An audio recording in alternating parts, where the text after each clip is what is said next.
OpenAI is currently investigating rumors of a data breach, with hackers on a shadowy darknet forum claiming to have compromised over 20 million accounts and offering them for sale.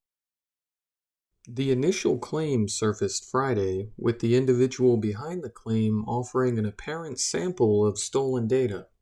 With their goal being to sell the complete dataset, users of ChatGPT are being urged to change their passwords and enable two-factor authentication if they haven't already. So far, OpenAI has not confirmed the claims of a breach just yet, so it remains to be seen what extent, if any, users are affected by this. While this particular incident may end up being a false alarm, it brings to the forefront concerns many developers, companies, and AI users have been worrying about more and more intensively as time goes on. How do we make AI secure enough for us to really trust it with all of our critical data?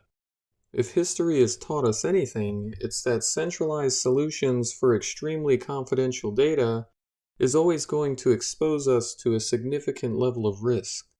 With AI technology being so powerful, this problem has caught the interest of some of the world's brightest minds. Dfinity, a Web3 giant which has some of the world's top researchers, is among those working to solve these kinds of problems through their work with decentralized AI built on the Internet computer. The Internet computer is currently the only blockchain which is capable of hosting AI fully on-chain without the use of centralized cloud services like AWS or Google Cloud.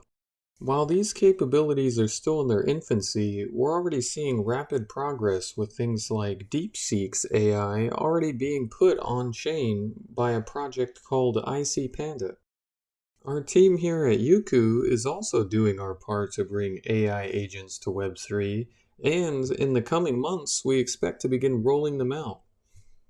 They'll be equipped with the framework for a social protocol and a payment protocol. Combined, these protocols will allow for things like agent hierarchies, which will be designated by the user who owns them, and also the capability of handling or even spending money through multi-chain wallets. This gives them the ability to buy or sell services on behalf of their owner.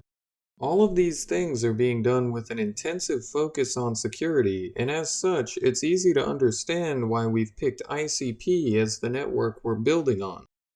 It's an exciting future on the horizon for AI, so if you liked this video and want to see more, or you want to stay up to date with AI on Web3 and what we're building here at Yuku, be sure to follow us here and check us out on Twitter at Yuku App.